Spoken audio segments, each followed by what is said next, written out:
Hey everyone, I have an exciting show for you today. I have another kind of feeling like a mentoring show where somebody reached out to me, they agreed to be on camera, and they are just going to ask me every question they have, and hopefully that will help all of you out there as well. So let's welcome Crystal to the show. How you doing, Crystal? Hey, doing good, Michael. I just want to say thanks so much for taking the time to answer my questions and really appreciate it. So Uh, thank uh, you. no problem, absolutely. The show is yours, so start wherever you want. All right, awesome. I'm kind of one of those investors that fall in the bucket of one day we had an idea that we wanted to go into real estate investing. Hmm. And so, in terms of my background, I actually started thinking about real estate investing last September. Okay. And if you asked me at the time, oh, how long do you think it's going to take for you to get your first deal? I would have said, yeah, 5 months, 6 months, I'll buy something. Yeah. And so it's been almost a year. And I'm like, well, I don't really know if I'm on track to actually buying a deal. Okay. And a little bit of background, I looked at various types of real estate investments from single family to small multifamily to even syndications. Yeah. So I spend a lot of time kind of looking at all of the different options. Right. And now this is the crux of my issue is that there's so many options out there. And so your 75-day challenge, which is super useful because I feel like it's one of the very few courses or challenges that go into this is the not sexy part of real estate, right? You Yeah. actually have to do your homework. But I'm a little bit in an analysis paralysis mode, which I think is what the 75-day challenge is for. Yep. So a lot of my questions is directed towards before even doing that, how do I feel confident that I'm going the right direction? Okay. So given that background, yeah. Yeah. So a couple of things that first jump out at me. First off, your situation is not abnormal. I would almost call it normal, right? You get an itch, you get a scratch, you want to do something in real estate investing. Maybe somebody in your circle is doing it. You find somebody you can relate to. It's like, hey, I want to do some of that, right? I understand real estate investing will help my future, right? So lots of people get there. Then like you, they kind of get stuck. You call it analysis paralysis. I call it going an inch in 1,000 directions. You're stuck on the how, right? Do I want to syndicate? Do I want multifamily? Do I want houses? Do I want local? Do I want remote? How remote? Do I want to go 1 state away or 10 states away? Do I do a red state? Do I do a blue state? Do I do, all of these things, right? You're going, 10 different directions and getting nowhere. So it's very common. This is why I teach and I preach and I say ad nauseum in my paid course is all about this, is how do you learn a market? I believe no matter what you want to do, whether it's apartments, syndication, flips, buy and hold, mobile homes, wholesale, all of that. I believe where you need to start is you need to learn a market. And that's the beauty of the 75-day challenge. It's 100% free. It's hard on purpose. It tests you. But what I'm trying to do is I'm trying to give you the skill. Because once you have the skill, you can take it to any market and any asset type. So let's talk. Do you by chance, have you ever played golf by chance? So I can just use an analogy. If you have, Once, yeah. So the first time you pick up a golf club and you swing it, it feels very you're not coordinated, right? You don't get it. But if you were to try it over and over and get a little coaching and practice it 1 day a week or whatever, you'll be a little bit better every time, right? So what I'm trying to give you when I talk about learn your market is get rid of all the hows. The how is irrelevant for the next 3 to 6 months. We're going to show you, Crystal, how to learn a market, because once you learn a market, you can use that skill for the next 60 years, right? If you want to, you're in the Bay Area, or where are you? yeah, I'm in the Bay Area. Yeah. Yep. So, I mean, let's just say, for example, you pick the Inland Empire down south, or Fresno, where I am at, or Sacramento. It doesn't make sense in the Bay, right? Too expensive, if you're buy and hold anyway. So let's say you picked one of those markets and you looked at it and, you could do something. But here's the rub. That's not enough, right? When some schmuck on YouTube like myself says, hey, go learn Fresno, you're like, well, what does that mean? Fresno's 1 million people. It's got thousands of listings at any one time. It has $1 million homes, and then it has homes of sub 100K. So where do I go? So that's where the next level is. I want you to pick a zip code, and it doesn't have to be Fresno. It could be anywhere, right? So get granular. And Right. So if then we take go ahead. So if we take a step above that, Yep. is not even just picking that zip code, but choose a market. So I think where I and a few other newbie investors that I know have trouble is choosing one market. So a lot of us are, oh, two markets, three markets, let's look all around because deals are hard to find. So what would you say to investors who are trying to look at multiple markets right now? If you're a new investor and you're looking in multiple markets, you're going inches in thousands directions and you're getting nowhere. You need focus. What you need to do today is learn the golf swing. And you can only learn the golf swing by going to the same driving range, hitting the same 100 bucket of balls every day for 75 days. Once you get that feel and that groove, then and only then should you go to a second market or a third market. Because here's the deal.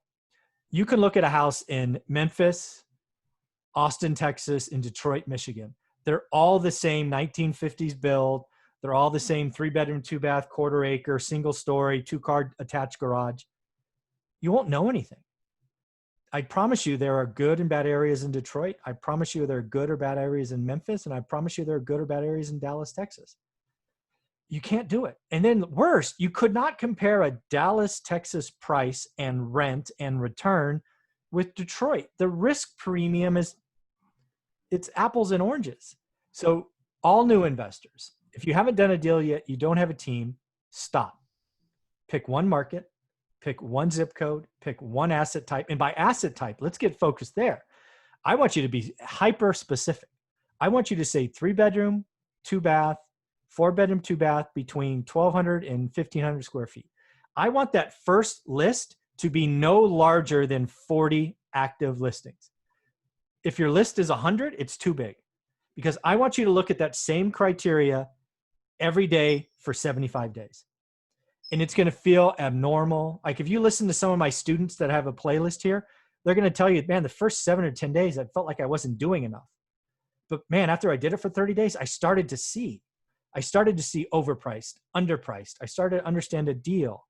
And it's repetition, it's consistency, it's watching things come on and come off and come back and prices drop. And this market that we're in today is a horrible market to be a new investor, because it's so easy to make a mistake. Everything I bid on gets out, there are multiple bids and gets overpriced. I'm diligent enough to say, for F you, I'm not buying that because it doesn't make sense.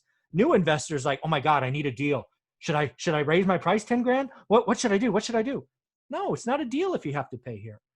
So you need to be comfortable getting smaller. I call it getting a focus. Right. And it seems like what you're saying is you don't necessarily have to pick a zip code and stick to it. Not at all. Stick to it for 75 days so you know how to apply it in other zip codes, other markets if you want. Exactly. You take the golf swing from the driving range after 75 days or 90 days when you're starting to feel a little comfortable, and then you can go play golf in Michigan, in Texas, and in Tennessee.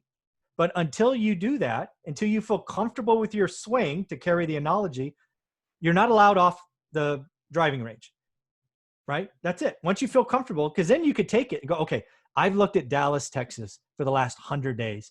And I can now tell you what the best deal and the worst deal is in the market. Awesome.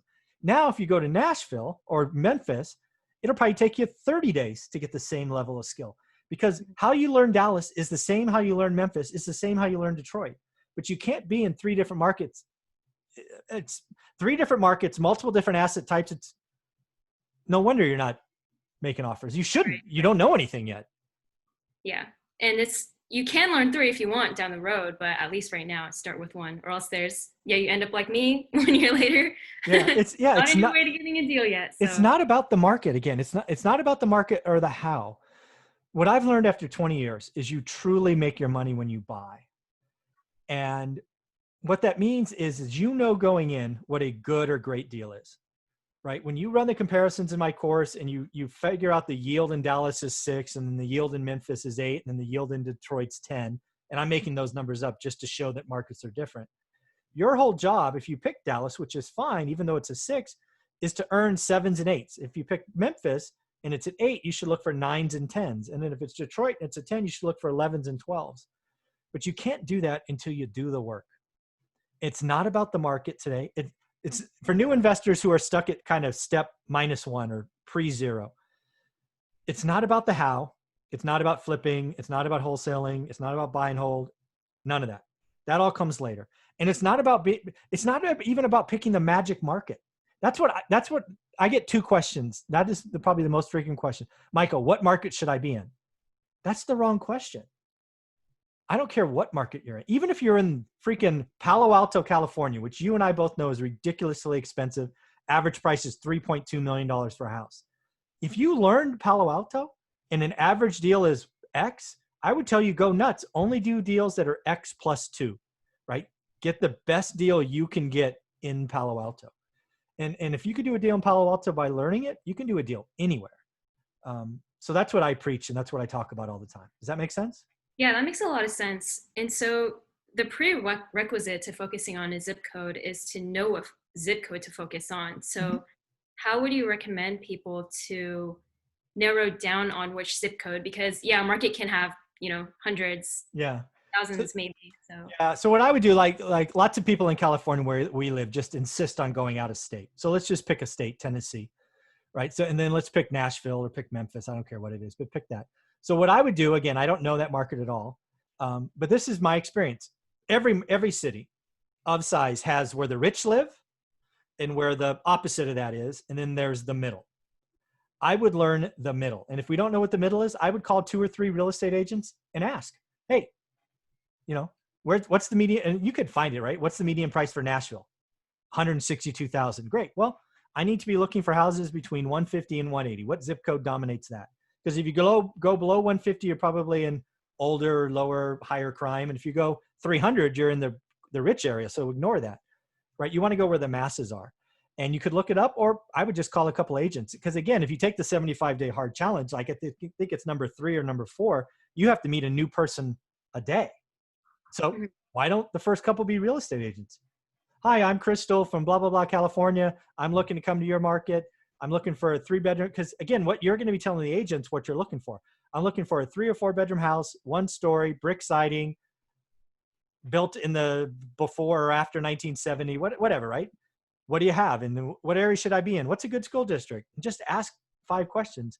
Great, thank you. I'll follow up with an email. Then you follow up, hey, blah, blah, blah. Anybody else I should meet? Do you have any other investors you work with? Love some references. It's not about who you know, Crystal, in Memphis, just to pick on that, but who in Memphis knows what Crystal's looking for. And that's the beauty of the 75-day challenge, because at the end of 75 days, you will have 75 people. Let's say it's 50 people that know what Crystal's looking for, right? Because the other 25 written you off like, they're from California, they'll do nothing. But you'll still have 50 people that, wow, I found a 3-bedroom, 2-bath brickside building that's built in 1972. Crystal wants that. Let me call her or email her or whatever. Like that's how all this stuff ties together. Right. So, and then before that, that's why it's better to narrow down a specific criteria so that people remember you for that. Exactly. The worst thing you can call and tell an agent out of state, this is something I used to get years ago that it annoyed me and then it pissed me off, is, oh, give me a deal that you don't want, right? Give me the next deal you don't want. Are you listening to yourself? If I find a deal, do you not think I'm going to do the deal? I mean, what is this? Why are you picking up the scraps? And why would you trust me, right? You've met me for 7 seconds, right? You saw me speak on stage. Why are you going to trust me, right? Go learn your market. Stop being lazy. Right. Yeah, that makes a lot of sense. So, okay. Yeah, I have a list of questions that Perfect. I'm going through. You actually answered a lot of them, because some of my questions revolved around, well, how do you get rid of that FOMO feeling when you're only focusing on one zip code? It's like, well, you don't have to. It's, if you learn one, then just move on to the next one. Yeah. And what you need to tell yourself, Crystal, is the whole art of this exercise, this golf swing analogy, and I don't know if it plays, I'm just using it because it's the only thing I think that feels this way, is I'm not trying to get you a deal, right? Let's be clear. This 75-day challenge, I'm not hoping at the end of it, Crystal has a deal. What I'm hoping is Crystal has the confidence to know that she now knows what a deal is in that market, in that asset type. And if you get to that point, I won, right? That's success in my book. Right. Because you could take that skill, transfer it somewhere else. You could do all the research and realize, hey, I don't want to be in Memphis, blah, blah, blah, whatever reason. But if we can get you to a point where you can go, that deal at 123 Main Street is better than 456 Orange Street because of this, this, and this, man, I won. That's an awesome feeling for me. So then one of my questions is, so if I decide on a zip code and I think, okay, I can afford some of the single families here and it cash flows and Mhm. yeah, I think this would be a great zip code. How long do you think it would be, or at what point would you know that you would need to move on from that zip code, as in that zip code just may not have any deals there? Well, see, that goes back to my example of Palo Alto, California, right? I believe every market. So this is what I teach. Every market, bar none, has bad deals, and a bad deal for me is negative cash flow. Never, ever, ever, ever do negative cash flow, right?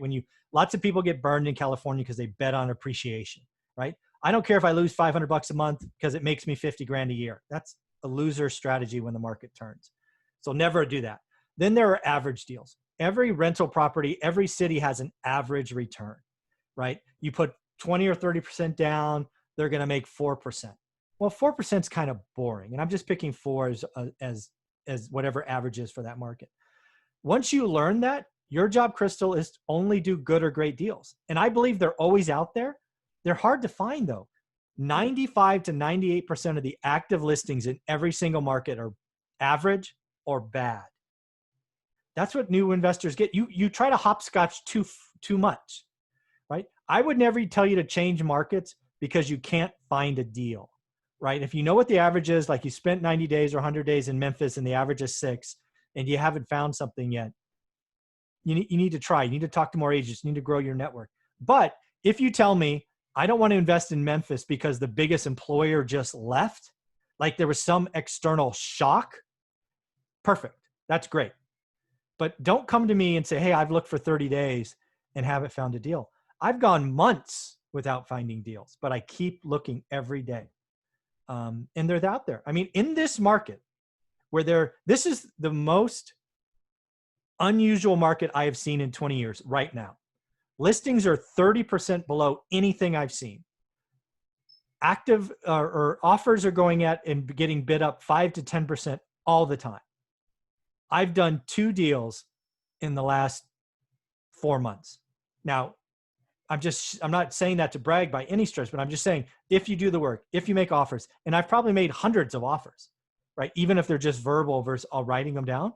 I've had hundreds of conversations to get those 2, but they're always possible, right? If you like Memphis and you just haven't found a deal in a while, you don't leave. You leave for external reasons. The school system changed, or they raised taxes, the employer left, or I used to like to vacation there, but my ex-boyfriend's there now and I never want to go. I mean, it's some other factor. It's not the deal. Does that make sense? Yeah, and it may not necessarily be that you're going to find your deal through the MLS, but that's the point of calling a new person every single day, because Exactly. that may come from sources that you wouldn't really expect. Both deals I got were from relationships. Mm. Yeah, because they know what I'm looking for. I look for older houses that have to be purchased with cash, that won't be approved for bank financing, because everybody I'm competing with that's outbidding me, they have bank loans. I'm like, I don't want to, if everybody's fighting with that money, I don't want to fight there. I want to go find the stuff that doesn't qualify for FHA, or it won't appraise, or it's got a hole in the roof, or whatever, right? No, back to the very beginning is know what you're looking for and tell everyone. So what percentage of time do you feel like a newbie should spend on the MLS or analyzing deals from wholesalers versus contacting as many people as you can for? I would tell you in the beginning, if we just stick to the 75-day challenge, it's looking at the market should not take you more than 30 minutes. That's another thing, as I see newbies do, is they think it should take hours. I go through my market in 5 to 7 minutes a day. And that's because you narrowed down on specific. I know it. I know the zip codes I want, and I have the criteria set up. I just go through them one at a time so they're not confused, right? 728, 702, 701, 726. And I just look every day. So if the workflow of someone new is going to follow that 75-day challenge, then I'm curious, how does that compare to your workflow now that you've established a team, you have those relationships built? What's the difference? Like, does it get easier? Yeah. Everything in that challenge I still do today. I may not do it as religiously. I may take days off here and there, but everything I put out there, whether it's the challenge, my book, or my course, it's what I'm doing today. Nothing is fluff. Everything in that challenge I didn't do it for 75 days though. I did it for 5 or 10 years. Right? So, you really want to talk about doing work? Let's do some work. Exactly. And then one criteria you mentioned in some of your videos and just now too is when you look at a zip code or a market, you want to find that better than average deal. Mm-hmm. So how does that, what if, the market that you're looking at may not cash flow as well, then would it still be sufficient to find that better than average deal? Define as well. What does that mean, as well? Let's say you're breaking even. Yeah, see, I don't like break even. Break even is a losing proposition. Either put more down, because you can fix break even. You just put more down, right? Yeah, that's true. You put an extra 10% down, it's not as break even anymore. But you're, never, ever, ever get negative cash flow. And I think break even is too close to negative cash flow if you want to know the truth. This maximum leverage, this all of that, that's not who I am. I've seen so many people get crushed by that. And they get in, the water heater goes out, and the tenant's kid breaks the plumbing because they flushed an action figure down the drain. A tree branch breaks and hits the roof. I mean, I've been in this game a long time. And I don't want you to have that narrow a window. So get a couple $100. And again, you fix break even by putting more down. So one of my questions that I had when I was analyzing deals is, I'm a pretty conservative person. I like to plan for the worst. Awesome. So I'm using pretty high, like vacancy, maintenance, all of those numbers. I'm bumping up the percentage. Okay. So a deal that might look break even to me may not, maybe a little better than break even. Yeah. So how would you suggest someone to adjust their numbers so that it's more accurate to reality? Because at this point, I'm not even sure if my percentages are correct. For all I know, I could be passing up pretty good deals because it's showing as a cash flow of 4%, and in reality, it might be, so how do you know if? So first off, be conservative. But guess what? After you do it for 10, 12, 15 days, you will have met 3 or 4 other people. Ask them. Never trust one person, but ask them. Say, hey, I'm using vacancy of 10%. And what have you guys seen? And oh, by the way, if you pick a city, go on Bigger Pockets and find the 5 investors that are in that market and ask them what they've seen. Just keep talking to people. Cross-check, validate. I can't tell you how many times in the beginning I would ask, like there's a zip code in Fresno called the Tower, 93728. And I must have asked 500 people about it. And I heard the same things 400 times, but you never know where that one little tidbit would come in that would be net new information. And I also learned that some people speak up here that are rosy and some people are negative. And I'm just trying to cross-check everything. So first off, know yourself. Awesome. You're conservative. But realize if you ask 10 people and they all say, you know what? Vacancies in Memphis are 2 to 3% for clean houses. Well, great. Instead of using 10, maybe you should use 5. Right? So go in, be conservative. But as you network, as you tell people what you're looking for, real estate investing is a people business. It's not about the house. So don't be afraid to tell them, hey, I haven't bought anything there yet. I'm using these numbers. What do you think? Or, oh, by the way, can you tell me one of your real estate investors in your Rolodex? I'd love to ask them questions. What have you seen over the last 5 years, Mr. or Mrs. Investor? Real estate investors in general are very happy to answer. As a real estate investor, I am very happy to answer questions about the market for a new investor, but they got to be specific. It can't be vague. Like the whole give me a deal thing. I freaking hate that question. How do you know the deal is that I know a deal is? It's just a dumb question. But if you say, hey, I'm looking in 1234 Main Street or whatever it is, and I'm using a 10% vacancy, and they go, oh my God, darling, we haven't had a vacancy in 4 years. Well, you're learning things. Yeah, that's true. And there's multiple people that I can cross-check with, whether it's realtors, property managers, etc. Exactly. As you build your Rolodex, there you go. Right. So I'm curious what your thoughts are on this, but there's 2 schools of thought. One is, you know what, if you're new, you're not going to get a perfect deal the first time. Just do it. Just do something, to get something up your sleeves. Mm-hmm. And the second school of thought is more, you should be careful. Your first deal can be your last one if you're not careful. So what do you think is a good balance between that, especially given where we are in the market today? So what I believe is kind of neither of those. What I believe you should be able to do is you should be able to do your homework in a market. You should be able to go out to a dinner conversation with anybody you know, preferably somebody that would tell you the truth, and say, hey, I've been looking at Memphis, just to pick on it. And I've looked at 75 houses. I want to tell you about the best 2 I've found. And if you can articulate to that individual why those 2 are better than the other 73, I give you the ability to write an offer. Until you can articulate why one is better than the other, you're gambling.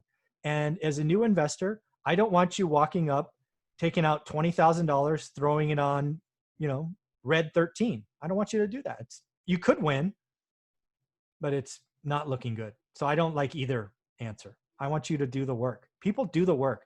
This whole, hey, just do a deal to do a deal. You're trying to shortcut work. When did fucking work become a dirty word? I mean, Jesus Christ. Yeah. And I totally feel that, because I have deals funneled into my inbox, and obviously I haven't done enough work to see whether or not those deals are a good deal. Like, on paper, it'll seem, okay, yeah, I mean, it gives me a little bit of cash flow, but how does that compare to everything else? Exactly. Until you do that work, again, do you want to say the city you're looking at? Yeah, Indianapolis. So Indianapolis, until you can tell me what the average cash flow or the average yields in Indianapolis, I do not give you the right to write an offer. Nope. Can't do it. Sorry. Nope. Your pen's broken. Doesn't matter. Yeah. Because until you can say this deal comes across, and I've now looked at 120 properties and it's an 8% return in a 6% market. I mean, you're gambling. That's dumb. So my next question goes into finding your team. And there's a lot of resources on this, including on Bigger Pockets, right? Where they have a list of interview questions, and just ask contractors these list of questions, property managers, this list of questions. Well, how can you tell if you found the right contractor or the right project manager? Especially contractors. How can you tell? It's tough. Some of them won't even pick up their phone, Yeah. In the beginning, the best referrals come from other investors, and contractors are always the hardest because they don't want to give them up, right? Yeah. But if you network and you talk enough, it'll happen. Real estate agents, you got to get away from people who are influenced to steer you one way or the other, right? Go to a property manager. Well, they're only going to have their people. You want to, and again, what I would do is I would talk to 10 or 12 or 15 people in Indianapolis, and I guarantee you'll start to hear the same name. Right. Yeah. And you'll hear the same name to avoid, which is equally good. Right. And the other thing you got to know about contractors is they're people too, right? I have a story of a contractor that I did, I don't know, like 12 or 15 or 18 deals in a row with, on time, on budget, on quality, like the magic 3. But then he unfortunately went through a divorce, and he lost focus, and his team fell apart. And, next thing I know, he stole 20 grand from me.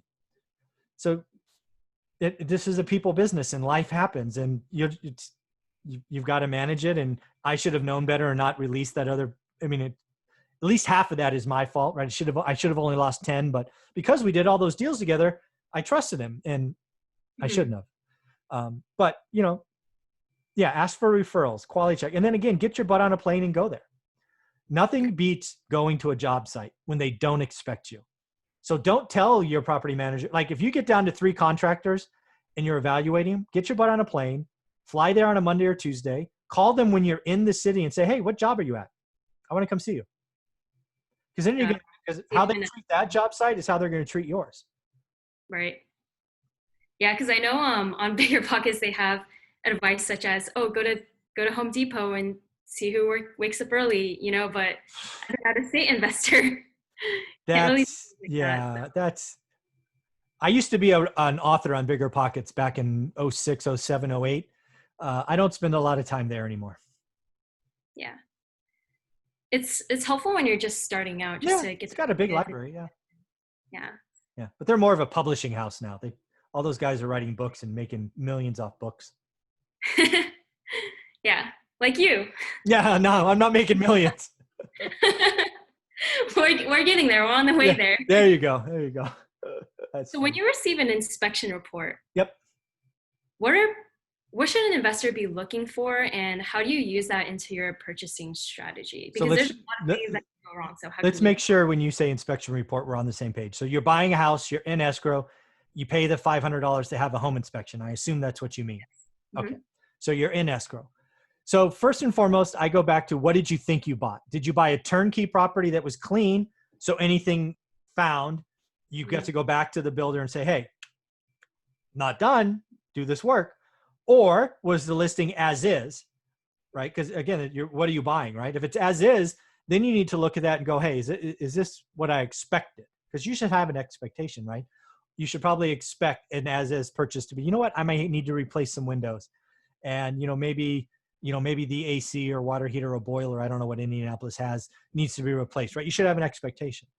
The big things are going to be the mechanicals, which are AC, heater, boiler, whatever they have, roof, and foundation. It's amazing how many spaces or places where foundations are a big deal, right? They have cracks and settlement and things of that nature. Other than that, health and safety, like wiring, right? If you buy a real old house, they can still have knob and tube, which is crazy. Asbestos, right? If you had asbestos there, that could be an issue. Lead paint could be an issue depending on the age, right? You need to look for things that could be liabilities that you're going to have to take care of once you're the owner, right? When I get a report and it says it has asbestos, whatever, the stuff on the roof or the ceiling, sorry, not roof, ceiling. I take care of all that stuff immediately. I will always take care of health and safety issues before a tenant moves in. What do you think is a good way to understand what is common in your market, or what is common in a specific time frame of build? See a lot of houses. Again, back to that whole, once you look at that market, because if why I want you to get upfront to a list of 40 is because I want you to click on all of them. I want you to read the descriptions. I want you to see the 8 to 40 pictures. And if you do that 75 days in a row, you will have seen so much stuff that you'll be able to go, this is average. And then you'll be able to go, well, this is below average. What the hell happened there? And you'll dig in. Oh, this is above average. That's unique, because that's all this is repetitive, focus, consistency, so that you can look for the abnormal things. Okay, yeah, that makes sense. And so when I give people my criteria about what I'm looking for, do you suggest that I narrow it to a specific zip code as well? Or do you think that it's okay if I leave it open-ended just to see what? Especially if you're not in the location, right? Because if it's open-ended, you're going to get junk. You're going to be seen as a sucker, frankly. Yeah, okay. I would, maybe when you're in the game 10 years and you got a portfolio, okay. But as a newbie, never do that. You're seen as a sucker. No, zip code, type, size. And then, once you tell them, you go, oh, by the way, if you have something else that you think's a good deal, bring it to me, but realize this is what I'm looking for. Yeah. I'm also curious to know, would you ever invest out of state, or because you're so integrated in Fresno, it'll probably just be your bread and butter? Yeah, we've thought about it many times. I thought about it in 06 or 07. And we didn't, I looked at I looked at Texas, Nevada, Denver. We looked at like 5 or 6 different states. I didn't have time to build another team. Building a team's hard, right? How long do you feel like it took you to build a team? Build a team that I can count on, 7 or 8 years. Right? Oh man, yeah, because I'm guessing you would use some people and then have to switch them out. Yeah, exactly. Like and then some people work. Have to switch them out again. Yeah, there's nobody that I work with today that I worked with the first 8 years. Oh wow. Nobody. And some of those left because we got too big. Sometimes they left because they got too big. Sometimes they moved. If you're going to be in this game for a while, your team's going to evolve and change. Right. And every time you change people, it probably takes on a new risk, because again, sometimes you just don't know if you have the right people until things go wrong. Absolutely. You're dead on. We had 2 flips going on at the same time. This is probably a year ago or so. So I tried to give another contractor a shot. Did not work well, right? I should have just waited, but no, I was impatient. So I ended up spending, an extra 10 grand that I should have fixing his mistakes. Yeah, it happens. It still happens to me. I still would make mistakes. I still trust people. because everybody wants the job, and, sometimes, again, life changes, right? They may have done a great job for your buddy, but, times are different. people need to pay their bills, and sometimes it comes out of your money. Yeah. Awesome. I think one thing that occurred to me is I always thought 75-day challenge has a lot of great things that I can do, but what I didn't realize is how each piece ends up coming together, because I think every single one of Exactly. my questions, it goes back to something on that challenge. Like even Exactly. the idea of FOMO, well, what if this, what if that? It goes back to the challenge. Exactly. It is an So integrated yeah, I list. mean, yeah. I like it. I'm glad you said that. I should make that the title. I know, right? Yeah. Just give the time mark so that people can just click there and Yeah, be like, go okay, here. got it. I know what to do now. That's funny. Yeah, no, you're absolutely right. And again, I only put out stuff that I do. Everything in that 75-day challenge I did for the better part of 5 to 10 years. Now, was it every day? No, but I bet you it averaged 6 days a week for 5 Yeah. years. Right, right. And so when you first started, did you also play with different types of strategies? Because I couldn't decide on whether I wanted a C property with cash flow or B property that's lower headache with low cash flow. I was like, let me just do one of each. Let me also do one flip there too. So did you also experience that? Or No, I'm your worst no, student probably. no, you're an awesome student. No, for me it was, I just wanted a 3-bedroom, 2-bath, 1-story house with a 2-car connected garage. That's all I That's wanted. so specific. Yeah, that's all I wanted. That's probably what we need to do. So Yeah, you need to get specific. And again, I invested, this was in late December of 02. But that's how it all starts. You got to get focused and stop the one of everything, stop the 17 different markets. You're going to become the best at this zip code for this asset type. And I promise you, in 75 to 100 days, you'll be able to say, Michael, the market does this, and I'm looking for that. And that'll be awesome. great. Awesome. So is there any last words or last advice that you'd give me? Yeah, I would tell you not to beat up on yourself. There's lots of real estate investors in your shoes that have the interest but feel like they're stuck. Um, don't beat yourself up so much. I would also remind you, I said it earlier, I'll say it again, this is the most dangerous market to be a new investor in. So I want you to take confidence in not doing something today, because you haven't earned the right, in my opinion, to write an offer. Your chances of making a mistake today are high. So I mean, if you didn't write an offer until 2021, that'd be totally okay. Stack your paper, get ready to do a couple of deals in 2021. That's an okay answer. Don't be in a rush that says, I got to write a deal in 90 days. This next 6 months is the most dangerous market to be a new investor. Appreciate that. Understand that. Realize you're going to learn in the most dangerous time. So you're going to be so powerful for the next decade. It's going to be awesome. But you've got to get through the muck and the mire and the thorns and the mud. It's going to feel uncomfortable, but that's okay. Yeah, it's the perfect time to hone your Learn, skills during this time. learn. Yes. Awesome. All right. Well, I think that's all my questions. A couple of them you already answered. Somehow read my mind. Well, Crystal, thank you very much for reaching out. I really appreciate you being brave enough to record this. I will save this and I will post this tomorrow at noon on Friday. All right. Thanks Thanks. so much, Michael. Really appreciate it. And I'll update you on my progress. Awesome. I look forward to it. Thanks.